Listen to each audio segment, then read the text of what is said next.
तो दोस्तों गुरुजी ने हमें समय दिया निकाल करके। सबसे पहले तो गुरुजी आपको राधे राधे और जय श्री राधे, जय श्री चित्रगुप्त। तो आपने इतने कीमती समय में से हमें समय दिया वीडियो के लिए।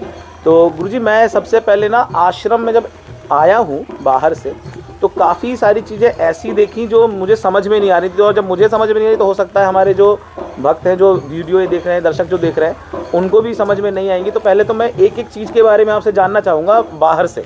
जी जी, तो आइए बिल्कुल बताते हैं आपको जो कि प्रभु भगवान चित्रगुप्त जी विराजमान हो रहे हैं और पूरी प्रभु की महिमा क्या है वो हमने कुछ चित्रों में दर्शाने का प्रयास किया है। तो उस पर ये सारी जो भी प्रभु की पीठ बन रही है उसी पर कार्य चल रहा है। सर्वप्रथम कोई भी सिद्ध पीठ बनती है, कोई स्थान बनता है, वहाँ पर उस पूरे क्षेत्र की सुरक्षा, उस सारे क्षेत्र की महिमा जो प्रारंभ होती है वो बिना हनुमान जी के प्रारंभ नहीं हो सकती। पंचमुखी हनुमान जी यहाँ पे विराजमान है प्रभु की अगवानी करने के जी, लिए। चित्रगुप्त पीठ का जहाँ पर प्रभु का स्थान प्रारंभ होता है तो सर्वप्रथम जो पार्क बनाया गया है उस पार्क के साथ में भगवान पंचमुखी हनुमान जी को स्थापित किया गया है। प्रभु यहाँ विराजमान हुए हैं। इसके बाद फिर पीठ का स्थान प्रारंभ होता है और यहाँ से श्री चित्रगुप्त पीठ के दर्शन करने से पहले भगवान की सबसे पहले प्रभु से आज्ञा भी लेनी है, प्रभु से आशीर्वाद लेना है। पंचमुखी हनुमान जी के दर्शन करने के बाद में उसके बाद फिर पीठ की ओर बढ़ते हैं। और ये पूरी तस्वीरें लगी हैं कार्यकारिणी समिति है क्या? जी, ये सभी लोग जो हैं जो भगवान चित्रगुप्त जी की पीठ के से जो सब सेवा कर रहे हैं, इसमें सबसे प्रेरणा स्रोत मेरे माता पिता, उधर उनकी तस्वीर है, और इधर हमारे जो आदर्श हैं स्वामी विवेकानंद जी, महर्षि महर्षि योगी जी, नेता सुभाष चंद्र बोस, फिर मुख्य संरक्षक, फिर संरक्षक मंडल है, और उसके बाद में हमारे संस्थापक सदस्य हैं, और उसके बाद पीठ की जो कार्यकारिणी समिति है उन सब के चित्र दिए गए हैं कि कौन कौन लोग किस प्रकार से प्रभु की पीठ में जो सेवा कर रहे हैं, सभी का चित्रण यहाँ पर किया गया। आगे चलते हैं गुरुजी यहाँ से अब। जी, इसके बाद में जो छवि उकेरी गई है, जी, सबसे पहले तो जैसे मैं आश्रम का नाम देखूं, जी, जी, ये आश्रम का नाम ब्रज शांति कुंज आश्रम, ब्रज शांति कुंज। जी जी। तो यहाँ पर ब्रज शांति कुंज जो आश्रम का स्थान का नाम दिया गया है, वहाँ ब्रज शांति कुंज आश्रम है। और ब्रज शांति कुंज आश्रम ब्रज क्षेत्र है, उससे भी है, और साथ साथ सबसे बड़ी प्रसन्नता की जो मेरे प्रेरणा स्रोत हैं, हमारे पिताजी, उनका नाम ब्रज बहादुर सक्सेना था, शांति मेरी माँ का नाम था, और कुंज बिहारी जी का तो स्थान है यहाँ पर। तो सब कुछ एक स्थान पर। हमारा सौभाग्य भी देखिए कि हमारे पिता का जो नाम था वो भी ब्रज क्षेत्र से शुरू होता है, तो उनका नाम भी ब्रज है, और शांति मेरी माँ थी, और ये कुंज बिहारी जी का स्थान। तो सभी कुछ यहाँ पर बिहारी जी के स्थान को भी लिया गया, और यहाँ पर आपने ये देखा कि ब्रज शांति कुंज आश्रम इस पूरे क्षेत्र का और इस स्थान का जो नाम है वो दिया गया। यहीं पर स्थापित हो रही है ब्रज शांति कुंज में ही भगवान श्री चित्रगुप्त जी की पीठ। आप देख रहे हैं श्री चित्रगुप्त पीठ। और ये जो द्वार का नाम दिया आपने, माता नंदिनी द्वार। जी जी जी, भगवान चित्रगुप्त जी की दो पत्नी थी, हमारी दो माता थी, एक माता नंदिनी, माता इरावती। ये निकास द्वार है माता नंदिनी के नाम से, और वो प्रवेश द्वार है माता इरावती के नाम से है।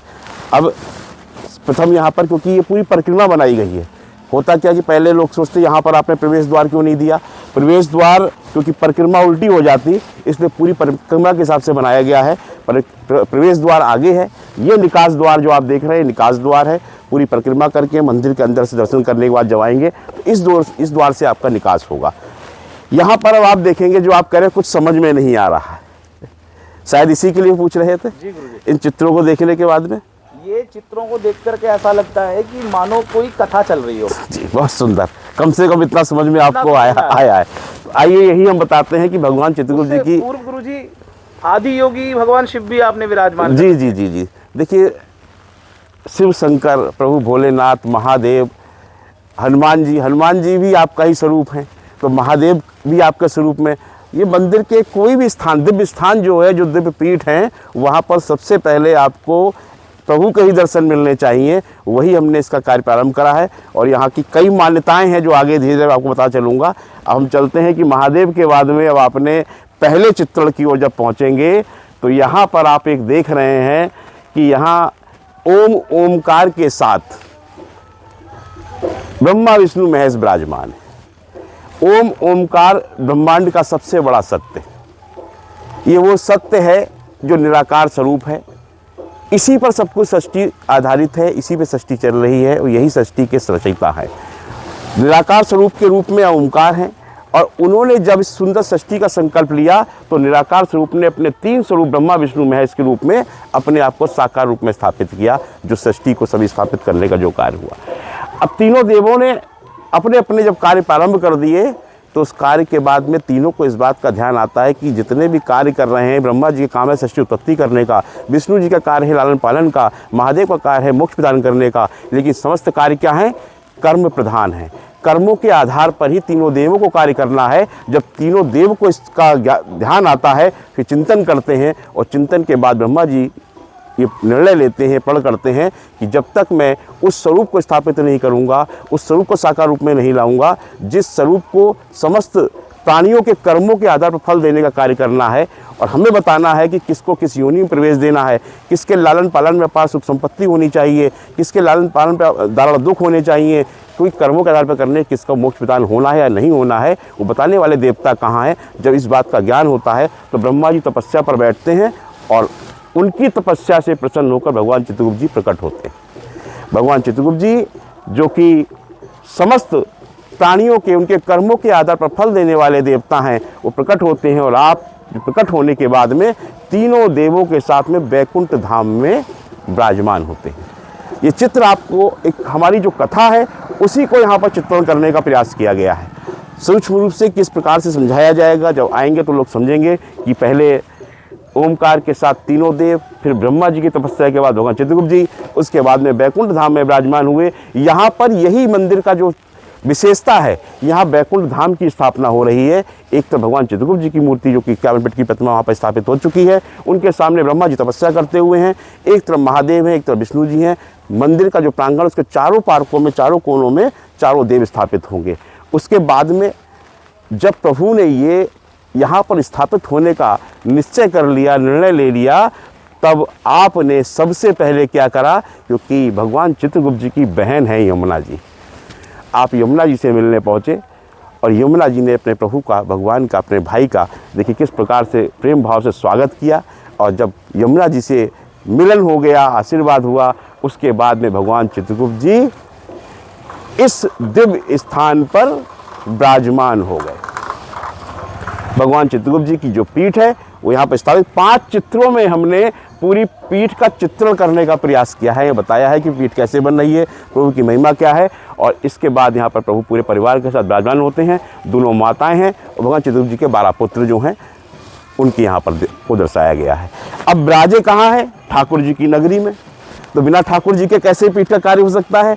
तो यहाँ पर ठाकुर जी का जो चित्रण आप देख रहे हैं कि आप अपने गोपियों सखियों के साथ में भगवान चित्रगुप्त जो है, भगवान बिहारी जी यहाँ विराजमान है और उनका जो स्वरूप है, जिनका दर्शन करने पूरे विश्व से लोग आते हैं, उस स्वरूप को यहाँ पे दिखाने का प्रयास किया गया है।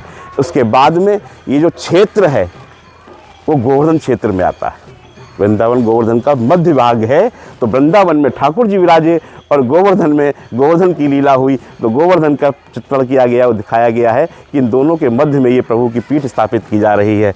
और प्रभु की बात, भगवान श्री कृष्ण की बात तब पूरी होगी जब उनकी राधा रानी के साथ बात करी जाएगी। इसलिए माँ राधा के साथ में भगवान श्री कृष्ण की ये छवि को दिखाने का प्रयास किया गया है। और साथ में फिर बात वही आती है कि सब कुछ होने के बाद में देखिए प्रभु यहाँ पर अपने पूरे परिवार के साथ विराजमान हो चुके हैं। यही है पीठ का, प्रभु की पीठ का जो महिमा दिखाने का प्रयास है, वो मात्र इन कुछ छवियों के माध्यम से, इन छायाओं के माध्यम से पूरा प्रयास किया गया है कि जब आएंगे तो उसको समझेंगे कि किस प्रकार से भगवान चित्रगुप्त जी की महिमा का वर्णन और किस प्रकार से प्रभु स्थापित हुए, उसको बताने का प्रयास किया गया। उस द्वार से आते आते कथा को समझते समझते हम प्रवेश द्वार पर आ गए। जी जी जी, अब ये प्रवेश द्वार है माता इरावती द्वार। ये माता इरावती द्वार है, ये माता इरावती द्वार है, ये प्रवेश द्वार है। और इसी के साथ में इधर चित्रगुप्त निवास बनाया जा रहा है। भगवान चित्रगुप्त जी के जो 12 पुत्र हैं उनके नाम से यहाँ पर एक एक कमरे को स्थापित किया गया।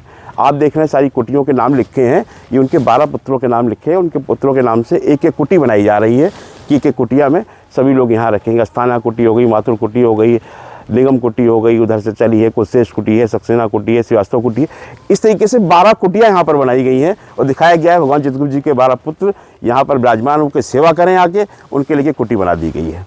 अब हम यहाँ जो पुत्र हैं और उनसे पुत्रों के नाम पर जो हम कह सकते हैं जातियाँ हैं जो कायस्थ की, तो उनके वंशजों के नाम से आपने कुटियाँ दे दी? हाँ, उनके नाम से एक कुटिया दे दी कि आपके भगवान चित्रगुप्त जी के जो 12 पुत्र हैं उन 12 पुत्रों के नाम से एक कुटी यहाँ पर स्थापित कर दी गई। और नीचे गुरुजी क्या है इसमें नीचे यहाँ पर ये पूरा एक कॉम्प्लेक्स बनाया जा रहा है जहाँ पर पूजा सामग्री मिलेगी। यहाँ पर से पूजा की दुकानें रहेंगी, भगवान चित्रगुप्त जी का कोई चित्र है, बाकी चीज़ें जो भी पूजा संबंधित जो सामान है वो मिलेंगे, जूता घर बनेगा, यहाँ सारी व्यवस्था रहेंगी कि इसके बाद में आपका मंदिर प्रांगण प्रारंभ हो जाता है तो सारी व्यवस्था आपको यहाँ पर जलपान की प्रसाद वितरण सब कुछ आपको यहाँ मिलेगा। इसके बाद अंदर कोई भी मार्केट नहीं बनेगी, क्योंकि अंदर ना कोई मार्केट बनाएगा ना कोई दुकान बनेगी। हमने अंदर कुछ नहीं रखा है क्योंकि जब दुकानें बनने लगती हैं तो वहाँ पर कब्जा होता है, अतिक्रमण होता है और आने वाले समय फिर दिक्कतें उत्पन्न होंगी, क्योंकि आज प्रभु की महिमा जैसे जैसे संसार में फैल रही है तो कल यहाँ पर आने वाली गिनती बहुत बढ़ सकती है। इसलिए हमने पूरे ही स्थान को एक ऐसा लिया है कि कोई भी चीज़ में कहीं अतिक्रमण ना हो, उसके हिसाब से ही सब कुछ बनाया जा रहा है। ये हमारा प्रवेश द्वार आ जाता है। द्वार देखिए किस तरीके से खुला हुआ पूरा सड़कें बनाई जा रही हैं ताकि यहाँ लाखों की भीड़ भी आए तो दर्शन करने में उसको कोई दिक्कत उत्पन्न ना हो। इस प्रकार से सारी व्यवस्था यहाँ पर करी गई है।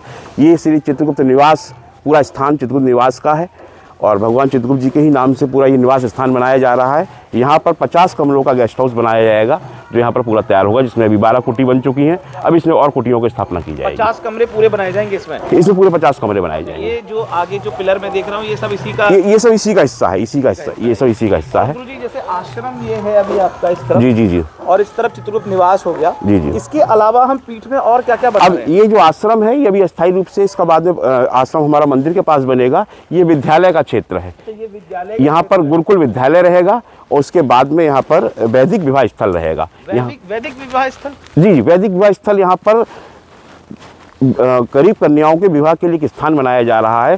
कोई कभी भी आकर निःशुल्क यहाँ पर अपनी बच्ची का विवाह कर सकता है, उसे कोई खर्चा नहीं लिया जाएगा। वो केवल बता दे कि वर पक्ष से कन्या पक्ष से कितने लोग आ रहे हैं, उनकी भोजन की व्यवस्था पीठ के द्वारा कराई जाएगी, आश्रम के द्वारा कराई जाएगी और यहाँ पर पूरा स्थान दिया जाएगा। अभी हमने बना भी दिया है, यज्ञशाला बना दी है, एक मंच बना दिया है कि अपने 50-100 लोगों को लेके आइए, बच्ची का विवाह करिए। यहाँ पर कोई भी चार्ज नहीं, कोई भी खर्चा नहीं।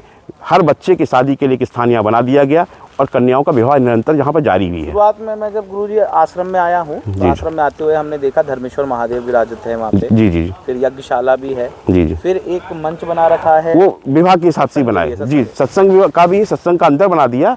सत्संग भी हो सकता है, कभी बच्चों का विवाह करना है तो उस मंच पे पूरा आके कन्या और वर का अपना जयमाला का कार्यक्रम है, सामने बैठने की व्यवस्था है, उधर भोजन की व्यवस्था है, सारा स्थान दे दिया कि कभी भी। यहाँ पे जैसे आपने इसको गुरुजी नाम दिया वैदिक विवाह स्थल। जी जी। तो वैदिक विवाह स्थल और विवाह स्थल तो हर जगह होते हैं, शादी घर जिसे हम कहते हैं नॉर्मल भाषा में बैंकेट हॉल। जी। वैदिक नाम इसका क्या कारण है? देखिए, विवाह एक संस्कार है, हमारे 16 संस्कारों में मुख्य संस्कार विवाह संस्कार में भी आता है।